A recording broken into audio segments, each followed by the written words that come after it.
हम लोग देखने वाले हैं कक्षा 12 में की भौतिक विज्ञान का अध्याय 3। तो अध्याय 3 यानी आपका वैद्युत धारा जो है, इसके हम लोग आंकिक प्रश्न यानी न्यूमेरिकल्स को कर रहे हैं, जिसमें से एनसीईआरटी की बुक से आपका जो है न्यूमेरिकल्स दिया गया है 3.3 और 3.4। तो 3.3 में क्या कहा है कि कमरे के ताप 27.0 डिग्री सेल्सियस पर किसी तापन अवयव का प्रतिरोध 100 ओम है। यदि तापन अवयव का प्रतिरोध 117 ओम हो तो अवयव का ताप क्या होगा? प्रतिरोधक के पदार्थ का ताप गुणांक 1.70 गुणे 10 की पावर -4 प्रति डिग्री सेल्सियस है। तो जो जो चीजें दिया है पहले उसको हम लोग लिख लेते हैं, ठीक है। फिर उसके बाद देखते हैं, यहाँ पे दिया हुआ है कमरे का ताप, यहाँ पे ताप दिया है तो हम लोग इसको लगाते समय लिखेंगे ताप को हम लोग व्यक्त कर देते हैं ताप। ताप को चलो व्यक्त कर देते हैं T1 से, ठीक है। ताप हमारा कितना दिया है 27.0, कोई मतलब तो है नहीं, यह हो जाए 27 डिग्री सेल्सियस के किसी तापन अवयव का प्रतिरोध 100 ओम है। यानी यहाँ पर आपको प्रतिरोध दे रखा है तो आप लिख सकते हैं प्रतिरोध। अब यहाँ पे दो प्रतिरोध दिया है जिसको हम R1 का नाम दे देते हैं। प्रतिरोध R1 बराबर कितना दे रखा है 100 ओम दे रखा है, ठीक है। फिर कह रहा है कि यदि तापन अवयव का प्रतिरोध अगर 117 हो जाता है तो ताप का अवयव क्या है, तो अवयव का ताप क्या होगा? यानी 27 डिग्री सेल्सियस पे प्रतिरोध कितना था 100 ओम था। अब कह रहा है अगर 117 ओम का प्रतिरोध हो जाए तो उस समय ताप क्या होगा? यहाँ पे आपको प्रतिरोध R2 दे रखा है, यहाँ पे लिख सकते हैं, डायरेक्ट लिख देते हैं कि R2 बराबर आपको दिया है 117 ओम। तो पूछ रहा है ना अवयव का ताप क्या होगा, यानी ताप T2 पूछ रहा है। यानी आपसे जो ताप आपका T2 क्या कर रहा है, पूछ रहा है। फिर क्या है, प्रतिरोधक के पदार्थ का ताप गुणांक दे रखा है। क्या दे रखा है? ताप गुणांक। तो नीचे आप लिख सकते हैं ताप गुणांक। तो ताप गुणांक को हम लोग व्यक्त करते हैं अल्फा से। तो ताप गुणांक अल्फा बराबर है 1.7 के बाद 0 का कोई मतलब तो है नहीं, गुणे 10 की पावर -4। अब यहाँ पे दिया है प्रति डिग्री सेल्सियस की पावर -1 है, इसका मतलब हो गया प्रति डिग्री सेल्सियस हो गया, ठीक है। तो अब यहाँ से हम यह देखेंगे कि इसमें हम कौन सा फार्मूला लगा सकते हैं। तो आपके सामने यहाँ पर देखिए T1 है, R1 है, R2 है, T2 है और क्या कहते हैं अल्फा है, ठीक है। तो हमको इससे संबंधित एक फार्मूला पता है। वह फार्मूला क्या है? हमको पता है किसी भी ताप का रेखीय गुणांक जो होता है अल्फा बराबर होता है आपका R2 माइनस R1 बटे में होता है R1 कोष्टक में T2 माइनस T1, ठीक है। यह फार्मूला हम लोग भली बात जानते हैं। अब यहाँ पे हम लोग सभी मानों को रखने वाले हैं। अल्फा का मान कितना दिया हुआ है? अल्फा का मान है 1.7 गुणे 10 की पावर -4। यहाँ पे रख देंगे 1.7 गुणे 10 की पावर -4 बराबर R2। R2 तो हमको दिया है 117, तो लिख देंगे 117 माइनस R1 कितना है? R1 आप देखें यहाँ पे कितना दिया है 100, तो हमारा आ जाएगा यहाँ पर 100 बटे में। अगर हम देखेंगे R1 का मान अभी हमने देखा कितना है 100, कोष्टक में T2 तो हमको निकालना है, इसको रहने दीजिए T2 माइनस T1 कितना है 27, यहाँ पे कितना हो जाएगा 27 कोष्टक बंद। अब इसको हल करना तो कैसे हम हल करेंगे? और आप देख रहे हैं कि यह संख्या इसके बटा में है, ठीक है। अब हम लोग इसको इधर कर देंगे तो इधर जाके गुणा में हो जाएगा। पक्षांतर जब करेंगे यह कहाँ चला जाएगा? गुणा में चला जाएगा। तो आपका यहाँ पे हो जाएगा 1.7 गुणे 10 की पावर -4 तो पहले से था बराबर। अच्छा ऊपर से घटा देंगे तो कितना आ जाएगा 17 आ जाएगा बटा में। अगर आप ध्यान से देखेंगे तो इसको पहले गुणा करके हम लोग पक्षांतर करते हैं। 100 का गुणा T2 में करेंगे तो हो जाएगा, सॉरी यहाँ पे 100 होना चाहिए, तो चलिए 100 T2 माइनस 100 का गुणा 2700 में करेंगे तो क्या हो जाएगा 2700 हो जाएगा। कितना हो जाएगा 2700 हो जाएगा, ठीक है। इसको आप ध्यान दीजिए, ये ऐसे ही लिखा गया है, ठीक है। अब उसके बाद आगे हम चलते हैं कि हमको इस सवाल को हम कैसे हल करने वाले हैं, ठीक है। अब उसके बाद हम क्या करेंगे कि जो चीज यहाँ पर यह बटा में है दिख रहा है ना, यह टोटल इधर जाएगी तो इसके साथ गुणा में हो जाएगा, तो हो जाएगा 1.7 गुणे 10⁻⁻4। अब यह गुणा में आने वाला है, हो जाएगा गुणे में कितना 100 - 2700, लेकिन यह तो कोष्टक में रहेगा, इसमें रहेगा कोष्टक में, बराबर में कितना हो जाएगा 17। अब ये इसके साथ गुणा में इधर जाएगा तो बटा में हो जाएगा, तो हो जाएगा 100 - 2700 बराबर 17 बटा में कितना हो जाएगा 1.7 गुणे 10⁻⁻4। ध्यान समझते रहिए, यहाँ दशमलव हटाएंगे तो ऊपर एक जीरो बढ़ जाएगा, यहाँ हो जाएगा 100 - 2700 बराबर दशमलव हटाएंगे ऊपर हो जाएगा 170, आई 10⁻⁻4 ऊपर जाएगी तो प्लस में हो जाएगा 10⁻4 हो गया, बटा में क्या आ गया 17। 10 बार में इसको काट देगा, इसका दशमलव हटाएंगे तो ऊपर जीरो बढ़ा दिया, हो गया कितना 170। इसको अब 10 बार में आप काट सकते हैं, तो यह जाएगा 100 - 2700 बराबर, ये इसको काट देंगे 10 हो जाएगा, 10 गुणे में ये देख रहे हैं कितना है 10⁻4 है, तो यहाँ पर हो जाएगा 4 जीरो आप बढ़ा सकते हैं, तो आप 4 जीरो बढ़ा दीजिए 1 2 3 4, तो अगर आप ध्यान से देखेंगे यह हो गया 1 लाख, कितना हो गया 1 लाख हो गया, ठीक है। 27 को इधर करेंगे तो इधर आके प्लस में हो जाएगा, यानी आपका हो जाएगा 100 बराबर, यह इधर आएगा तो किसमें हो जाएगा प्लस में हो जाएगा, तो आपका हो जाएगा एक के बगल में 5 जीरो 2 3 4 5 और प्लस में कितना हो जाएगा 2700, ठीक है। जब 2700 हो जाएगा तो अब यहाँ हो जाएगा 100 बराबर, जोड़ दीजिए तो हो जाएगा यहाँ पर 10 2700 बटा में आपका आ जाएगा 100, दो जीरो तो आप दो जीरो काट देंगे, ठीक है। और यहाँ पर या तो 100 नहीं रहेगा, इस 100 को तो आपने पक्षांतर कर दिया है, इस 100 को आपने क्या किया पक्षांतर कर दिया है, ठीक है। तो T2 बराबर आ गया कितना 1027, कितना 1027 क्या हो जाएगा ताप है, जिसका मात्रा हो जाएगा डिग्री सेल्सियस हो जाएगा, ठीक है। तो ये तो था।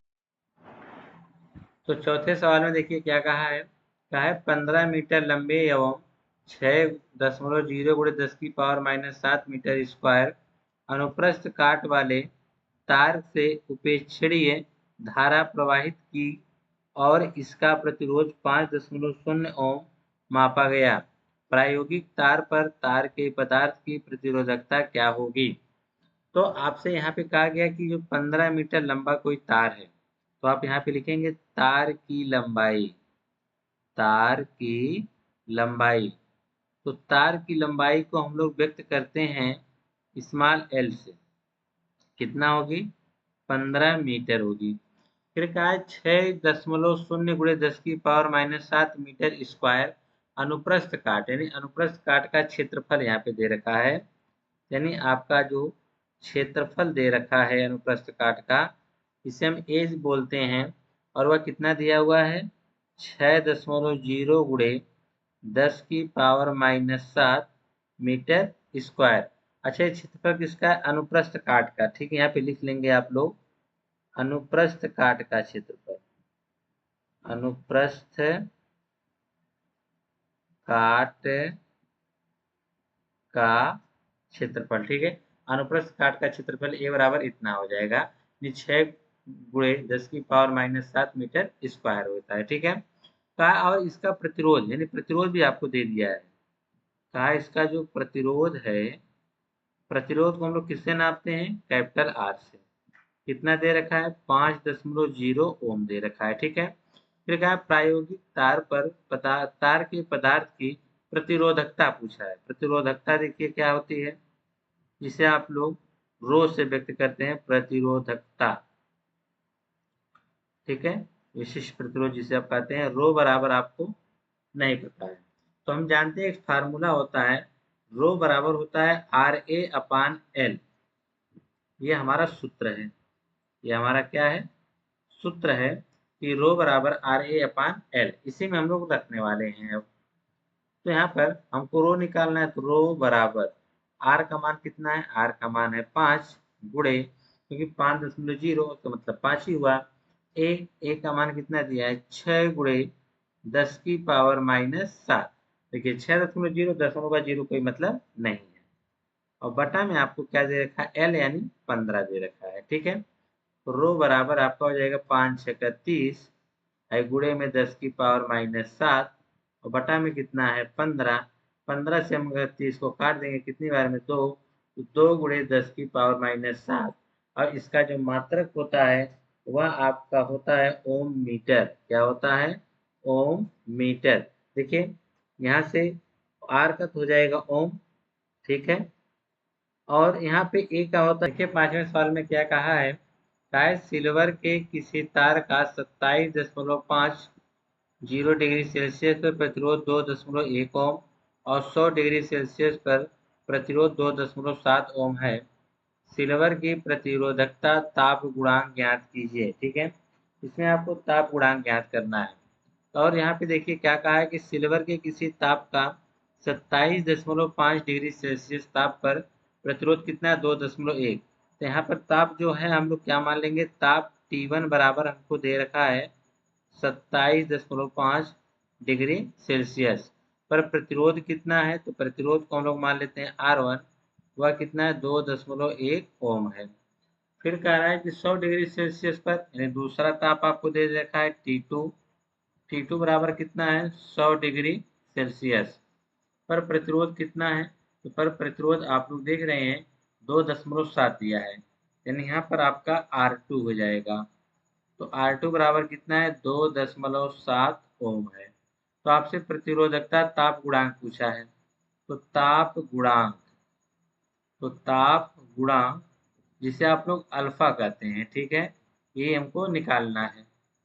तो हमारे पास एक सूत्र होता है, सूत्र हमारा क्या है कि अल्फा बराबर, तो आप देखेंगे R2 माइनस R1 बटे में R1 कोष्टक में आपका हो जाएगा T2 माइनस T1।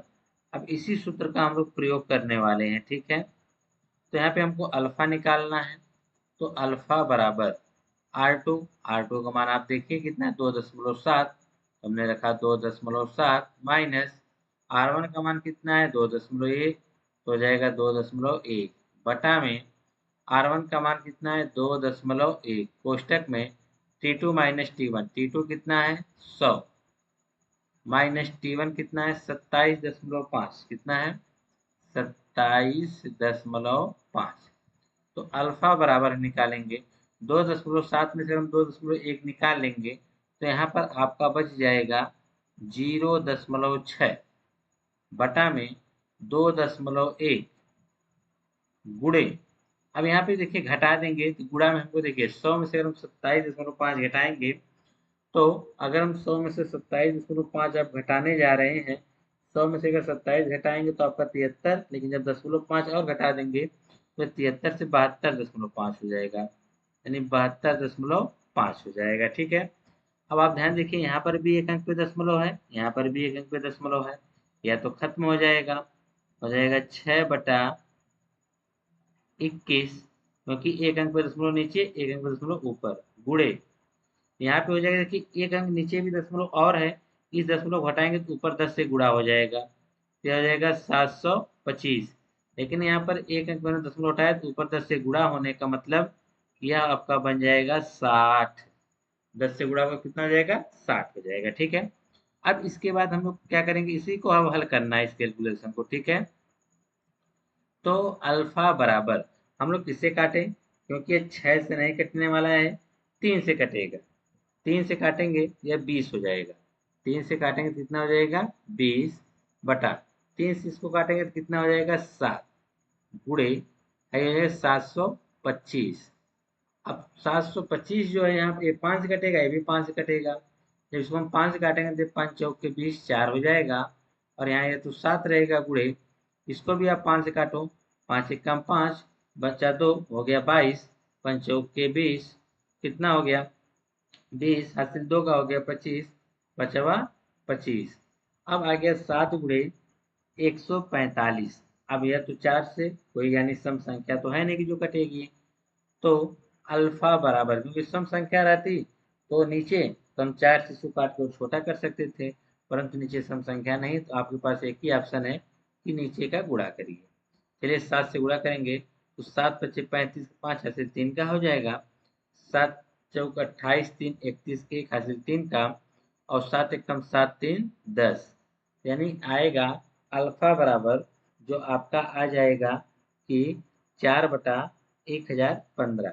अब आपको लगानी है भाग, 4/1015 से इसमें भाग करनी पड़ेगी 4 में। तो चलिए हम आपको भाग करके दिखाते हैं। यहाँ पर 10-15 से भाग करनी है किसमें 4 में। पहले आप दशमलव देखिए, जीरो बढ़ा के दशमलव लगाएंगे, यहाँ एक जीरो बढ़ेगा तब भी भाग नहीं जाएगी। फिर आप यहाँ पे एक जीरो बढ़ाएंगे, यहाँ पर भी एक जीरो बढ़ेगा तब भी भाग नहीं जाएगी। फिर पुनः जीरो बढ़ाएंगे तब यहाँ भाग जाएगी। अब हम कितनी बार भाग लेके जाएं, यहाँ पर ये 1015 है और ये अंदर हो गया 4000। तो अगर ये 15 नहीं रहता तो 4 बार में कट जाता, लेकिन 15 है तो हम 4 बार में ले जाएंगे, कितनी बार लेके जाएंगे 3 बार लेके जाएंगे। ठीक है, 4 बार लेके जाएंगे तो 4000, 15 चौक के साथ 4060 हो जाएगा, जो कि हमारे पास 4 ही हजार है, इससे 3 ही बार लेके जाएंगे। तो 3 1015 में अगर 3 का गुणा करेंगे तो 15 3 45 और ये 10 3 30, यानी आपका आ जाएगा 3045।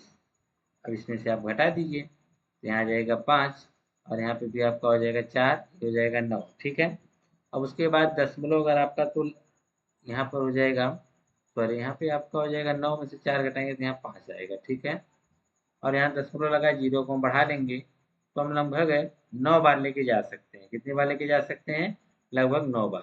तो यहाँ पर आपका हो जाएगा अल्फा बराबर 0.0039। और इसका गुणांक क्या होगा, तो गुणांक का मात्रक होता है प्रति डिग्री सेल्सियस। ठीक है, क्या होता है, प्रति डिग्री सेल्सियस होता है।